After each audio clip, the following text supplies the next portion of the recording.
Hello friends, आज के class में आप सभी का स्वागत है। आज हम लोग देखेंगे 22 जून 2025 के इम्पोर्टेंट करंट अफेयर को। ये सभी परीक्षाओं के लिए बहुत ही महत्वपूर्ण होंगे। इसको आप लोग बिल्कुल ध्यानपूर्वक देखेंगे। पहला प्रश्न है हमारा, प्रधानमंत्री नरेंद्र मोदी ने अंतर्राष्ट्रीय योग दिवस 2025 समारोह में कहाँ नेतृत्व किया है? ये किया है दोस्तों विशाखापत्तनम में। कहाँ? विशाखापत्तनम में। 2025 अंतर्राष्ट्रीय योग दिवस का जो मुख्य आयोजन किया गया था वो विशाखापत्तनम में ही किया गया था। अगला प्रश्न है, यूएस वर्ल्ड यूनिवर्सिटी रैंकिंग 2026 में भारतीय विश्वविद्यालयों में कौन सा भारतीय संस्थान सर्वोच्च स्थान पर रहा है? तो इसका उत्तर हो जाएगा आईआईटी दिल्ली। आईआईटी दिल्ली है जो इंडिया में टॉप रैंक पे रहा है। अगला प्रश्न है, यूएस वर्ल्ड यूनिवर्सिटी रैंकिंग 2026 में कौन सा विश्वविद्यालय शीर्ष पर रहा है?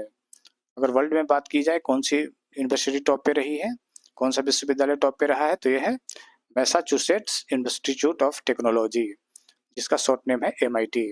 आप ध्यान रखेंगे मैसाचुसेट्स इंस्टीट्यूट ऑफ टेक्नोलॉजी। अगला प्रश्न है हमारा, भारत सरकार ने किस क्षेत्र में भगवान बिरसा मुंडा पुरस्कार की स्थापना करने की घोषणा की है? तो इसका उत्तर हो जाएगा चिकित्सा के क्षेत्र में। इसके क्षेत्र में चिकित्सा के क्षेत्र में। अगला प्रश्न है हमारा, बिहार में निर्मित पहले लोकोमोटिव का निर्यात किस देश को किया गया है? तो ये जो लोकोमोटिव इंजन बनाया गया है इसको गिनी गणराज्य को निर्यात किया गया है। ये प्रधानमंत्री नरेंद्र मोदी ने 20 जून को इसकी हरी झंडी दिखाई है।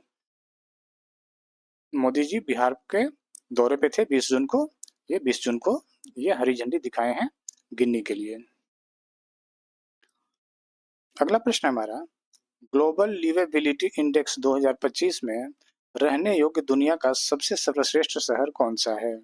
तो इसका नाम है दोस्तों कोपनहेगन। इसका नाम है कोपनहेगन।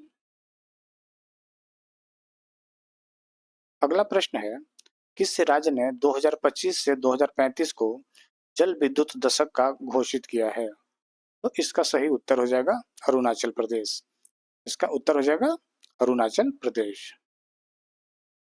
अगला प्रश्न है, रिलायंस इंफ्रा और डसॉल्ट एविएशन किस राज्य में फाल्कन 2000 जेट का निर्माण करेंगे? तो इसका उत्तर हो जाएगा महाराष्ट्र राज्य में। कहाँ करेंगे? महाराष्ट्र में। अगला प्रश्न है, भारत द्वारा विकसित पिनाका मिसाइल प्रणाली के नव विकसित संस्करण की अधिकतम सीमा कितनी है? तो इसका उत्तर हो जाएगा 300 किलोमीटर। इसकी जो है पिनाका मिसाइल की जो रेंज है कितनी है? 300 किलोमीटर। अगला प्रश्न है, हाल ही में किस देश ने भारत के साथ राजनयिक मतभेद के बाद उच्चायुक्तों को बहाल करने पर सहमति व्यक्त की है? तो की है दोस्तों कनाडा। कहाँ किया गया है? कनाडा। कनाडा में ही G7 शिखर सम्मेलन का आयोजन इस बार हुआ था। ये भी आपको ध्यान रखना है। अगला प्रश्न है, दिल्ली विश्वविद्यालय द्वारा अनुसूचित जनजाति के छात्रों को डिजिटल और उच्च शिक्षा कौशल प्रदान करने के लिए कौन सी योजना शुरू की गई है? तो इस योजना का नाम है दोस्तों जय हिंद। जय हिंद योजना जो है वो दिल्ली विश्वविद्यालय द्वारा अनुसूचित जनजाति के छात्रों को डिजिटल और उच्च शिक्षा कौशल प्रदान करने के लिए शुरू किया गया है। तो आप याद रखेंगे जय हिंद योजना। अगला प्रश्न है, हाल ही में कितने युवा लेखकों को साहित्य अकादमी युवा पुरस्कार से सम्मानित किया गया है? इसका उत्तर हो जाएगा दोस्तों 23 लोगों को ये साहित्य युवा अकादमी पुरस्कार से सम्मानित किया गया है। अगला प्रश्न है, हाल ही में खबरों में रहा इडुक्की वन्य जीव अभयारण्य किस राज्य में स्थित है? तो इसका उत्तर हो जाएगा दोस्तों केरल राज्य में। इडुक्की वन्य जीव अभयारण्य जो है वो केरल राज्य में है। अगला प्रश्न है, इस मंत्रालय ने कॉरपोरेट कानूनी प्रक्रियाओं को स्वचालित करने के लिए MCA21 पोर्टल लॉन्च किया है। तो इसका उत्तर हो जाएगा दोस्तों कॉरपोरेट मामलों के जो मंत्रालय है उसने ये MCA21 पोर्टल लॉन्च किया है। आपको ध्यान रखना है कॉरपोरेट मामलों के मंत्रालय। अगला प्रश्न है, किस संगठन ने विश्व निवेश रिपोर्ट 2025 जारी की है? तो इसका उत्तर हो जाएगा दोस्तों व्यापार और विकास पर संयुक्त राष्ट्र सम्मेलन, यानी कि शॉर्ट में इसको UNCTAD कहते हैं, व्यापार और विकास पर संयुक्त राष्ट्र सम्मेलन। भारत प्रत्यक्ष विदेशी निवेश यानी कि FDI के लिए शीर्ष वैश्विक गंतव्यों में 2024 में 15वें स्थान पे है। आपको ये भी याद रखना है FDI मामलों में ये जो विश्व विश्व में वैश्विक स्तर में 15वें स्थान पे है, जबकि 2023 में 16वें स्थान पे था। ठीक है, तो एक अंक इसका एक पोजीशन इसका कम हुआ है। ठीक है, एक लेवल इसका कम हुआ है। 2023 में 16वें पे था और 2024 का जो रिपोर्ट आया है वो उसमें 2024 साल के अनुसार 15वें पे है। ये रिपोर्ट अभी विश्व निवेश रिपोर्ट 2025 में अभी आया है और जो डाटा दिया है 2024 का दिया है। अगला प्रश्न है, किस मंत्रालय ने पूरे भारत में लिंग संवेदनशील योजना का समर्थन करने के लिए gender budgeting knowledge hub launch किया है?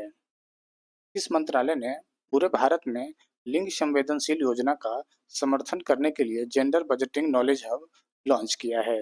तो इसका उत्तर हो जाएगा महिला और बाल विकास मंत्रालय ने। इसने किया है महिला और बाल विकास मंत्रालय। इसका उद्देश्य नीति निर्माताओं, शोधकर्ताओं और हितधारकों को बेहतर नियोजन के लिए लिंग विभाजित डेटा और उपकरणों का उपयोग करने में मदद करता है। इसका यही उपयोग उद्देश्य है। अगला प्रश्न है, भारत इंग्लैंड टेस्ट सीरीज के तहत लीड्स में खेले जा रहे पहले टेस्ट की पहली पारी में किन किन भारतीय खिलाड़ियों ने सेंचुरी लगाई है?